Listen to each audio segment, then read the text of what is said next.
Մեծարգոտիկին նախագահ, ողջունում եմ ձեզ և ձեր գլխավորած պատվիրակությանը Հայաստանի Հանրապետությունում։ Վերջին 2 ամսում սա ձեր արդեն երկրորդ այցն է Հայաստանի Հանրապետություն, ինչը նշանակում է, որ վերջին տարիներին մեր համատեղ ընդունած հայտարարությունները միայն խոսքեր չեն, այլև կոնկրետ գործեր, որը մենք միասին իրականացնում ենք, և նաև մայիսին տեղի ունեցավ Եվրամիություն Հայաստան առաջին գագաթնաժողովը Երևանում, և կարծում եմ շատ տպավորիչ է, թե ինչպիսի քայլերով ենք մենք իրականացնում այն քաղաքական պայմանավորվածությունները, որ ձեռք ենք բերել։ Իհարկե, հայտնի հանգամանքները նաև նպաստում են, որպեսզի որոշ պրոցեսներ մեր հարաբերություններում ավելի արագ ընթանան, բայց մյուս կողմից այն, ինչ մենք իրականացնում ենք, մեր ռազմավարական ընկալումների արտահայտությունն է, որը մենք արձանագրել ենք նախորդ շրջանում մեր ունեցած արդեն թույլ տվեք ասել բազմաթիվ հանդիպումների և քննարկումների ընթացքում։ Ուզում եմ նաև շնորհակալություն հայտնել այս ընթացքում ձեր ցուցաբերած աջակցության համար, որտեղ մենք տարբեր ձևաչափերով ենք վերջին ամիսներին շփվել, այդ թվում հեռախոսազրույց ենք ունեցել, այդ հեռախոսազրույցի ընթացքում դուք մի շարք հայտարարություններ եք արել Հայաստանի աջակցության վերաբերյալ, որոնք գործնականում այսօր իրագործվում են կամ իրագործված են, և իհարկե դա շատ տպավորիչ է և նաև հանրության շրջանում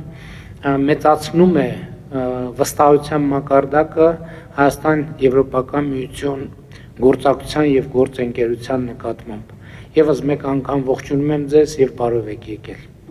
Thank you very much, Prime Minister. Շատ շնորհակալություն, պարոն վարչապետ, բարև սիրելի Նիկոլ,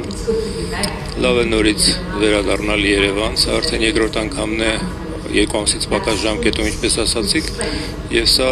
ապացուցում է մեր գործընկերության և անձնական բարեկամության ամրությունը։ Սկզբում կուզեի ձեզ շնորհավորել ընտրությունների արդյունքի կապակցությամբ, ուզում եմ շնորհավորեմ հայ ժողովրդին, ով ընտրել է ժողովրդավարությունը, խաղաղությունը և Եվրոպային մերձենալը։ Սա մեծ քայլ է և վստահության քվ է, որի համար ես շնորհակալ եմ։ Ես գիտակցում եմ այն փաստը, որ ոչ բոլորին է դուր գալիս մեր մերձեցումը, այնպես որ մենք քաջ գիտակցում ենք, որ Ռուսաստանը փորձում է Հայաստանի վրա ճնշում գործադրել, շատ չմոտենալու Եվրոպական միությանը, մենք դա թույլ չենք տա, մենք գիտենք և մենք ձեզ կօժանդակենք դրանում։ Ուստի ես այսօր այստեղ եմ նաև աներկբա հայտարարելու, որ եթե Ռուսաստանը փակի իր շուկան Հայաստանի արտադրանքի համար, Եվրոպական միությունը կբացի դուռը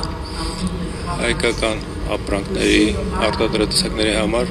Եվրոպական միության 450 միլիոնանոց սպառողների շուկայում։